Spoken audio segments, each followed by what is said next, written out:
నమస్తే, నేను Sunitha. Tea news కి స్వాగతం. బులెటిన్ల ముందుగా హెడ్లైన్స్ చూద్దాం. ఈడీ సమన్లపై స్పందించిన Delhi CM Kejriwal case court విచారణలో ఉండగా ఎలా పిలుస్తారని నిలదీత. సీట్ల పంపకాలు తేలితేనే జోడో యాత్రకు వెళ్తాం, కాంగ్రెస్ కు స్పష్టం చేసిన ఎస్పీ చీఫ్ అఖిలేష్. దివ్యాంగులకు దుబ్బాక ఎమ్మెల్యే ప్రభాకర్ రెడ్డి భరోసా, ట్రై సైకిళ్ల పంపిణీ.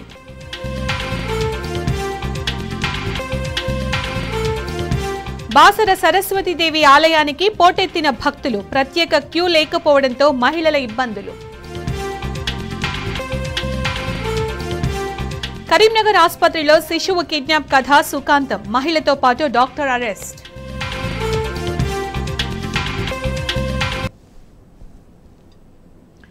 పెద్దపల్లి పురపాలక కార్యాలయంలో ఇద్దరు కౌన్సిలర్ల మధ్య ఘర్షణ చెలరేగింది. కాంగ్రెస్ పార్టీకి చెందిన 18వ వార్డు కౌన్సిలర్ కొల్లిపాక శ్రీనివాస్, 24వ వార్డు కౌన్సిలర్ నూకిళ్ల మల్లయ్య మధ్య తీవ్ర వాగ్వాదం చోటు చేసుకుంది. సాక్షాత్తు ఎమ్మెల్యే విజయ రమణారావు ముందే ఈ ఘర్షణ జరిగింది. ఎమ్మెల్యే నచ్చచెప్పే ప్రయత్నం చేసినా కౌన్సిలర్లు వినలేదు. దీంతో చేసేదేమీ లేక ఎమ్మెల్యే విజయ రమణారావు వెనుదిరిగారు.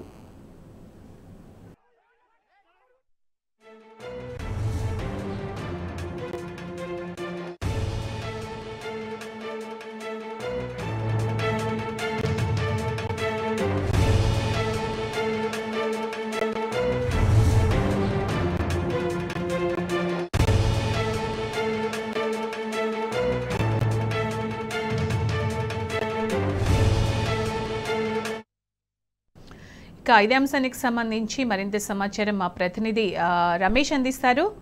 రమేష్, పెద్దపల్లి మున్సిపాలిటీలో కాంగ్రెస్ కౌన్సిలర్ మధ్య గొడవకు సంబంధించి మీ దగ్గర ఉన్న సమాచారం ఏంటి?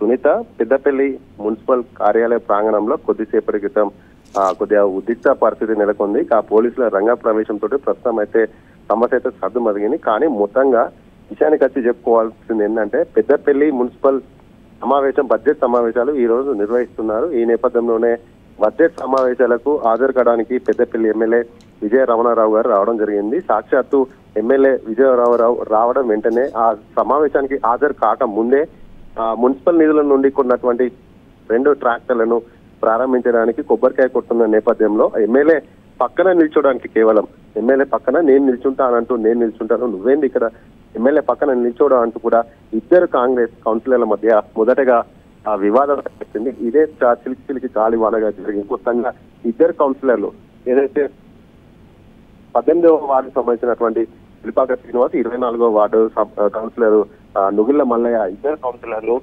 సాక్షాత్తు ఎమ్మెల్యే పక్కనే ఉండగానే ఒకరిపై ఒకరు తీవ్ర దుర్భాషలు ఆడుకోవడం జరిగింది. అలాగే పరస్పర దాడులు కూడా చేయించుకోవడం జరిగింది. ఇదే చూస్తున్నటువంటి ఎమ్మెల్యే విజయ రమణారావు కూడా ఏమీ చేయలేకపోయారు. వారిని ఎంత నచ్చ చెప్పినా కూడా వారు ఎమ్మెల్యే కూడా పట్టించుకునే పరిస్థితి లేకుండా వారు ఒకరిపైన కూడా తీవ్ర పదార్థంతో ఆవేశానికి గురైనంతా కూడా దాడులకు పాల్పడ్డారు. ఇది చేసేది ఏం లేక విజయ రమణారావు అక్కడ నుండి వెనుదిరగడం జరిగింది. ఆ తర్వాత బడ్జెట్ సమావేశం కాసేపు జరిగింది. మళ్ళీ అక్కడ కూడా ఇద్దరు కూడా తీవ్ర పదజాలంతో ఒకరిపైన ఒకరు ఆరోపణలు చేస్తారు. ఆ తర్వాత తమ అంచెలను కూడా పిలుచుకోవడం జరిగింది. ఆ తర్వాత మళ్ళీ మున్సిపల్ కార్యాలయం ఆవరణలో కూడా బాహాబాయికి పాల్గొన్నారు. పరిస్థితి ఉద్రిక్తంగా చాలా మంది కూడా అక్కడ రావడం జరిగింది. వెంటనే పోలీసులు రంగప్రవేశం చేసి ఇరు వర్గాలను కూడా చెరగొట్టడం జరిగింది. ఈ నేపథ్యంలోనే ఒక ఎమ్మెల్యే తన దగ్గర ఉన్నటువంటి కౌన్సిలర్ నాయకులు కూడా నచ్చ చెప్పుకోలేని పరిస్థితిలో ఎమ్మెల్యే ఉన్నట్టు కూడా స్థానిక ఎమ్మెల్యే విజయ రమణారావు పైన కూడా తీవ్ర అసంతృప్తితో ప్రజలు ఉన్నట్టు కనిపిస్తుంది. Right Ramesh, thank you.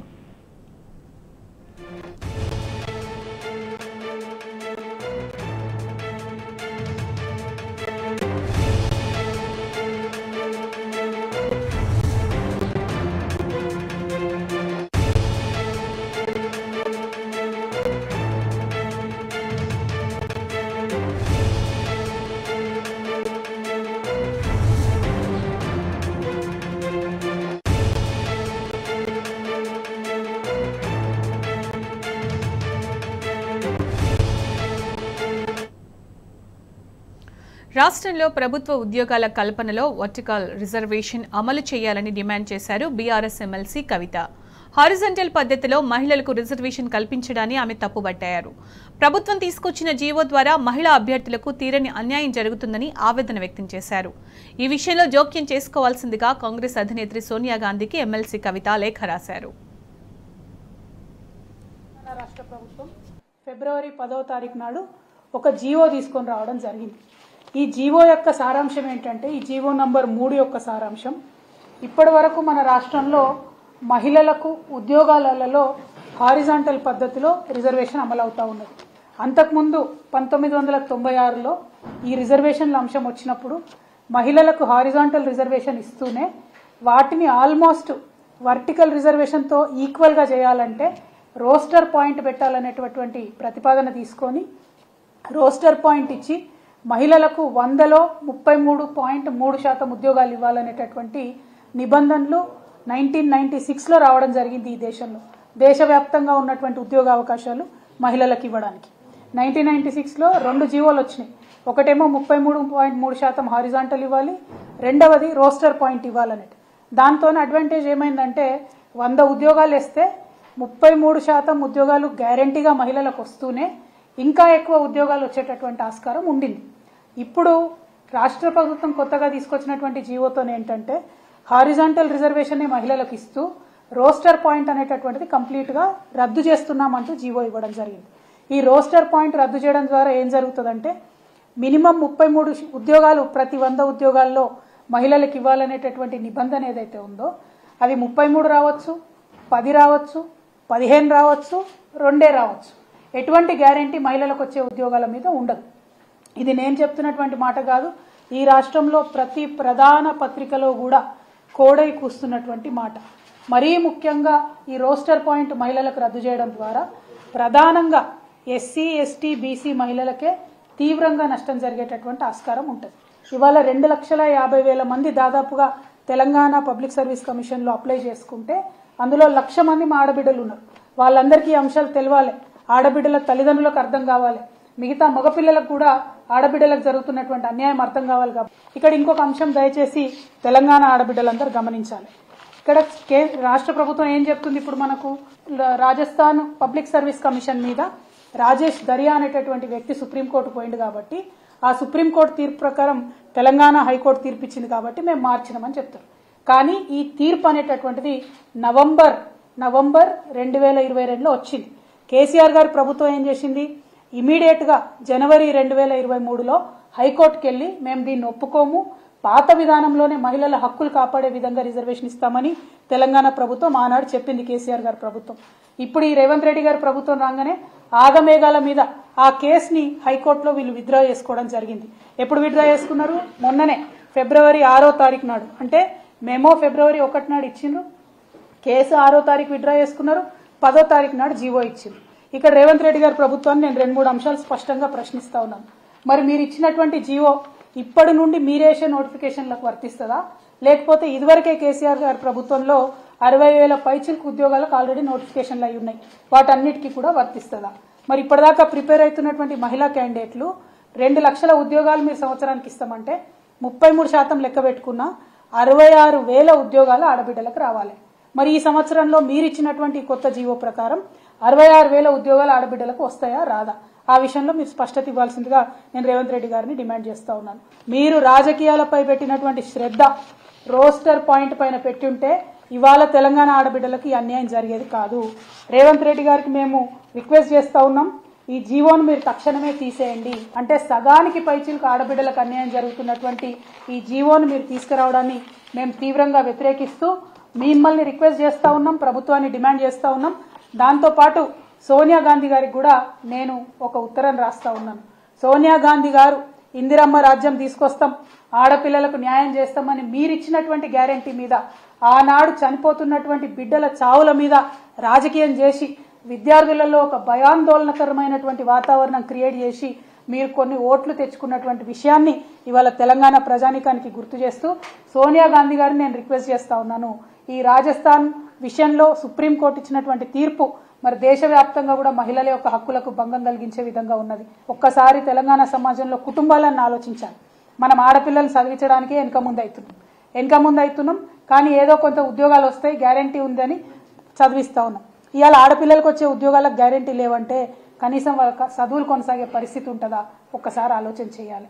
కుటుంబాలు, అన్నదమ్ములు, అక్క చెల్లెలు అందరం కలిసి ఆడబిడ్డల కోసం ప్రత్యేక హక్కుల కోసం కొట్లాడేటటువంటి సందర్భంలో ఉన్న హక్కులను కాలరాస్తున్నటువంటి ప్రభుత్వాన్ని దయచేసి నిలదీయవలసిందిగా నేను ఆడపిల్లల్ని, ముఖ్యంగా కుటుంబ సభ్యుల్ని, ఎందుకంటే మా హక్కుల కోసం మా అన్నదమ్ములే కొట్లాడాలి, మేము కొట్లాడుకుంటే ముంగటపడం, అందరం కలిసి కొట్లాడితేనే ముంగటపడతాం. కాబట్టి ఇది చాలా దారుణం, చాలా అన్యాయం. కష్టపడి పరీక్షలకు ప్రిపేర్ అవుతున్న ఆడపిల్లలతో అన్యాయం జరుగుతుంది. కాబట్టి తక్షణమే ఆ జీవోను వెనక్కి తీసుకోవాలని చెప్పి రేవంత్ రెడ్డి గారిని డిమాండ్ చేస్తూ, అట్లానే సోనియా గాంధీ గారికి కూడా ఉత్తరం రాయడం జరిగింది. జాతీయ స్థాయిలో దీనిపైన మీ స్టాండ్ ఏంటి, తెలంగాణలో ఇచ్చినటువంటి జీవోని వెనక్కి తీసుకోమని రేవంత్ రెడ్డి గారిని మీరు ఆదేశించవలసిందిగా సోనియా మేడంకి నేను ఉత్తరం రాస్తా ఉన్నాను. కామారెడ్డి జిల్లా బాన్సువాడ నియోజకవర్గంలో ఛత్రపతి శివాజీ మహారాజు జయంతి వేడుకలు ఘనంగా జరిగాయి. బాన్సువాడ మండలం బుడిమిలో నూతనంగా ఏర్పాటు చేసిన విగ్రహాన్ని నిజామాబాద్ డీసీసీబీ చైర్మన్ బీఆర్ఎస్ నాయకులు పోచారం భాస్కర్ రెడ్డి ఆవిష్కరించారు. సొంత ఖర్చులతో శివాజీ మహారాజు విగ్రహాన్ని ఏర్పాటు చేసిన పోచారం భాస్కర్ రెడ్డికి గ్రామ యువకులు కృతజ్ఞతలు తెలిపారు.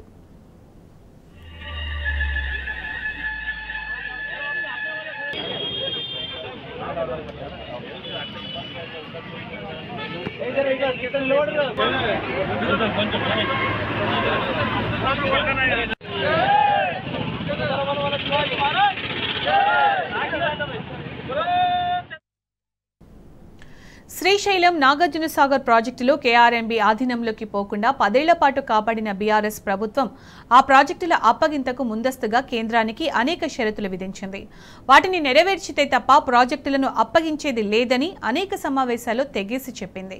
కానీ ప్రస్తుత కాంగ్రెస్ ప్రభుత్వం మాత్రం అధికారంలోకి వచ్చిన 2 నెలల్లోనే శ్రీశైలం నాగార్జున సాగర్ ప్రాజెక్టులను కేఆర్ఎంబీకి అప్పగించింది. బీఆర్ఎస్ ప్రభుత్వ 10 ఏళ్ల పాలనలో ఖర్చు బారడు ఫలితం జానడు అన్నట్టుగా ఇరిగేషన్ ప్రాజెక్టుల నిర్మాణం కొనసాగిందని, వేల కోట్ల ఖర్చుతో నిర్మించిన ప్రాజెక్టుల్లో అసలు ఆయకట్టే లేదని, కేవలం కొన్ని ప్రాజెక్టుల్లోనే నామమాత్రపు ఆయకట్టు సాధించారని ప్రస్తుత కాంగ్రెస్ సర్కార్ అడ్డగోలు వాదనలు చేస్తున్నది. కొన్ని ప్రాజెక్టులపై చేసిన ఖర్చు, పారిన ఆయకట్టు వివరాలతో ప్రజలను నమ్మించే ప్రయత్నం చేస్తుంది. కానీ ఈ వాదనలో ఏమాత్రం వాస్తవం లేదని, బీఆర్ఎస్ కీర్తిని బస్కబార్చేందుకే రేవంత్ రెడ్డి సర్కార్ ఈ అసభ్య ప్రచారానికి తెరలేపిందని స్పష్టమవుతుంది. వాస్తవానికి ఏ సాగునీటి ప్రాజెక్టు నిర్మాణంలో అయినా తొలుత హెడ్ వర్క్స్ పూర్తి చేస్తారు. ఎత్తిపోతల పథకాలైతే పంప్ హౌజ్లు, సర్జిపూల్స్, విద్యుత్ సబ్స్టేషన్లు, విద్యుత్ లైన్లు, డెలివరీ స్టిన్నర్లు తదితర అనుబంధ నిర్మాణాలు పూర్తి చేస్తారు. వాటిపైనే ప్రభుత్వాలు నిధులు ఖర్చు చేస్తాయి. ఆ తర్వాతనే ప్రధాన కాలువ, డిస్ట్రిబ్యూటరీల నిర్మాణాన్ని చేపడతాయి. ఎందుకంటే అవి నిర్మించకుండా ఆయకట్టుకు నీరివ్వలేదు కాబట్టి. ఉమ్మడి ఏపీలో నిర్మితమైన నాగార్జున సాగర్, శ్రీరామ్ సాగర్, జూరాల తదితర ప్రాజెక్టుల పనులు అదే రీతిలో జరిగాయి. 1963లో శంకుస్థాపన జరిగిన శ్రీరామ్ సాగర్ ప్రాజెక్టులో హెడ్ వర్క్స్ పూర్తయిన తర్వాత 1975లో తొలిసారి 25,000 ఎకరాల ఆయకట్టుకు నీరు విడుదల చేశారు. ఆ తర్వాత దశల వారీగా ఆయకట్టును పెంచుతూ పోయారు. తద్వారా 2008, 2009 నాటికి ఆయకట్టు 9 లక్షల ఎకరాలకు చేరుకుంది. అంతే తప్ప ఈ మొత్తం ఆయకట్టు ఒకేసారి సాగులోకి రాలేదు. ఇతర అన్ని ప్రాజెక్టుల్లోనూ ఇదే ప్రక్రియ కొనసాగుతుంది. కానీ గత బీఆర్ఎస్ సర్కార్ హయాంలో ప్రాజెక్టుల ప్రధాన పనులన్నీ యుద్ధ ప్రాతిపాదికన పూర్తి చేశారు. దీంతో సాగునీటి వసతుల కల్పనలో తెలంగాణ గత 8 ఏళ్లలో ఏకంగా 76.92% వృద్ధిని నమోదు చేసింది. తద్వారా దేశంలో అత్యధికంగా సాగునీటి వసతి కలిగిన టాప్ 10 రాష్ట్రాల్లో తెలంగాణ ఒకటిగా నిలిచింది.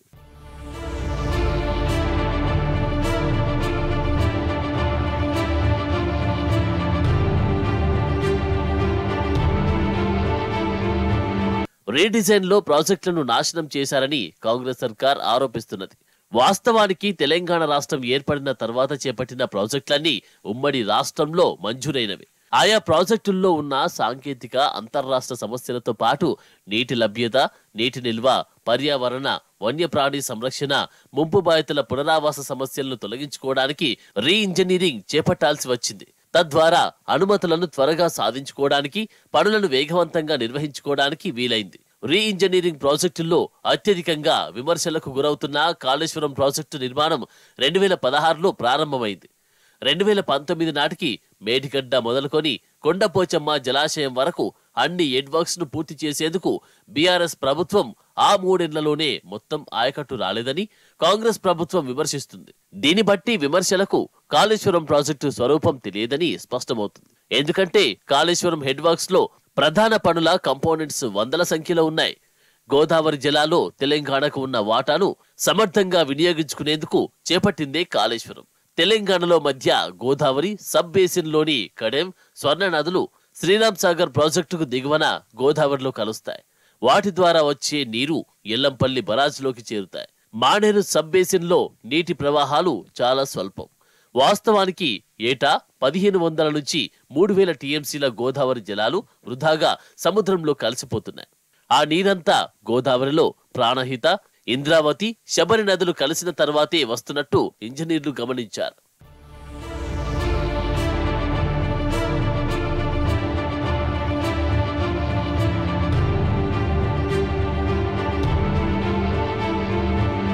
భారీ ప్రవాహాలన్నీ పెన్గంగా, ప్రాణహిత, ఇంద్రావతి, శబరి సబ్ బేసిన్ల నుంచి దిగువ గోదావరి సబ్ బేసిన్లోకి వస్తున్నట్టు గుర్తించారు. అంటే గోదావరిలోని నీరు లభ్యమయ్యేది ప్రాణహిత, గోదావరి సంగమ ప్రాంతమైన కాళేశ్వరం తర్వాతే. దిగువ గోదావరి బేసిన్లోని కాళేశ్వరం వద్ద ప్రాణహిత కలిసిన తర్వాత 40 ఏండ్ల ప్రవాహాలను గమనిస్తే ఏటా సగటున 1651 టీఎంసీల ప్రవాహాలు ఉంటాయని తేలుతున్నది. అయితే ఈ ప్రవాహాలను వృధాగా సముద్రంలోకి వదిలేయకుండా సమర్థంగా వినియోగించుకునేందుకే గత ప్రభుత్వం కాళేశ్వరం, సమ్మక్క సాగర్, సీతమ్మ సాగర్ ప్రాజెక్టులను చేపట్టింది. కృష్ణా బేసిన్ లో ప్రధాన ప్రాజెక్ట్ అయిన పాలమూరు, రంగారెడ్డి ఎత్తిపోతల పథకాన్ని రీడిజైన్ చేసింది. ఈ వాస్తవాన్ని మరుగుపరిచేందుకే రేవంత్ సర్కార్ కుట్రకు తెరలేపింది. నాడు కేసులు వేసి పాలమూరు, దిండి, శ్రీరామ ఎత్తిపోతల పనులను అడ్డుకున్న కాంగ్రెస్ పార్టీయే నేడు అధికారంలోకి వచ్చాక ఆయకట్టు రాలేదని దుష్ప్రచారం చేస్తూ ఉండడం గమనార్హం.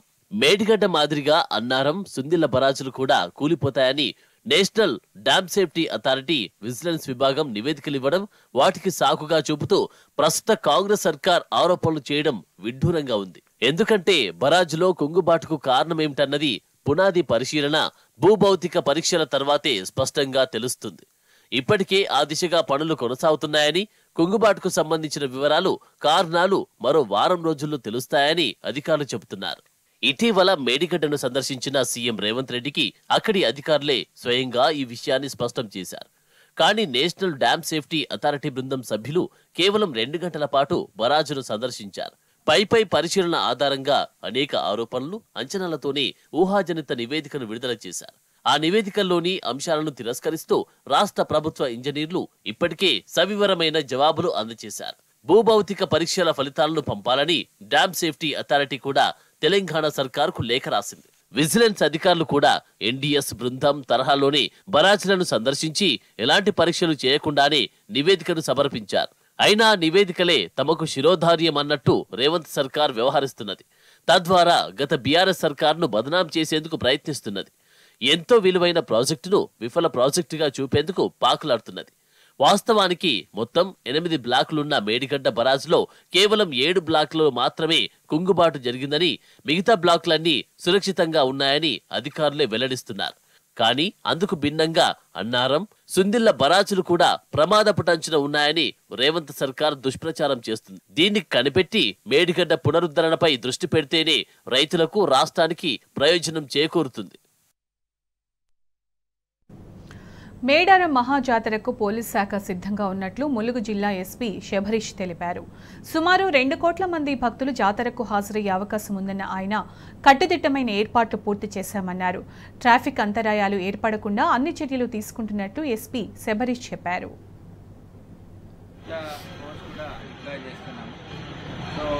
Traffic regulations and restrictions will be in place from tomorrow. Ma'am చెప్పినట్టు మెయిన్ జాతరలో ఎలాంటి నిబంధనలను పాటిస్తామో అదే రేపటి నుంచి మనం ఎన్ఫోర్స్ చేస్తున్నాము. సో వెహికల్ అనేది మెయిన్ వెహికల్ ఉరటం స్థూపం దగ్గరనే పార్కింగ్ చేస్తున్నాం కాబట్టి లాస్ట్ టైం అంతా ఫీడ్బ్యాక్ తీసుకుంటే వాళ్ళు ఏం చెప్పారంటే ఆటోస్ని పెట్టడం వల్ల వాళ్ళకి కొద్దిగా కన్వీనియన్స్ అయింది. ఓల్డ్ ఏజ్ పీపుల్ ఉంటారు, సో వాళ్ళు ఆటోలో ఇక్కడ దర్శనం చేసుకోవడానికి యూజ్ అవుతుంది అనేది దానివల్లనే మనం ఆటోని కూడా లోపల వరకు తీసుకురావడం జరిగింది. అది కూడా ఇంకా రేపటి నుంచి దట్ ఆల్సో.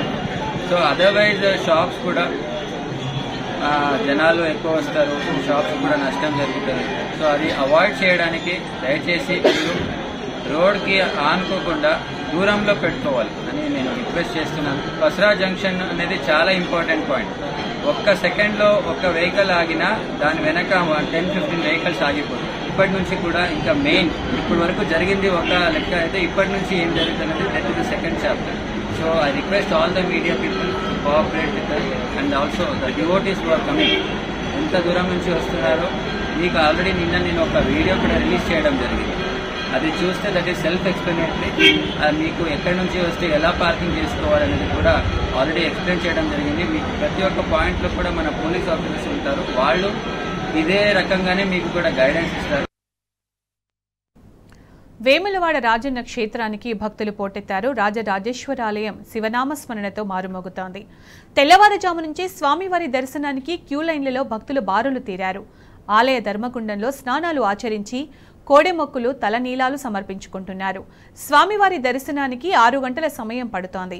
మేడారం సమ్మక్క సారలమ్మ జాతర కంటే ముందుగా రాజన్నను దర్శించుకోవడం భక్తుల ఆనవాయితీ.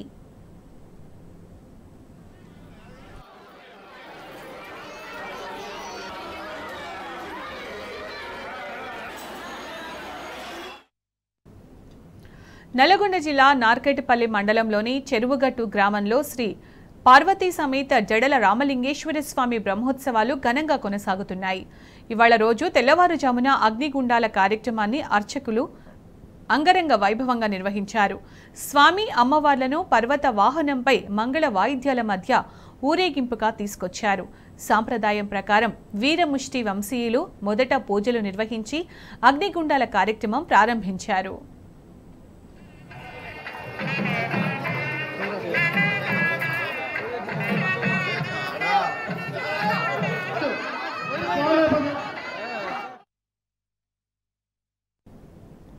ఇవి బులెటిన్ విశేషాలు. నమస్తే.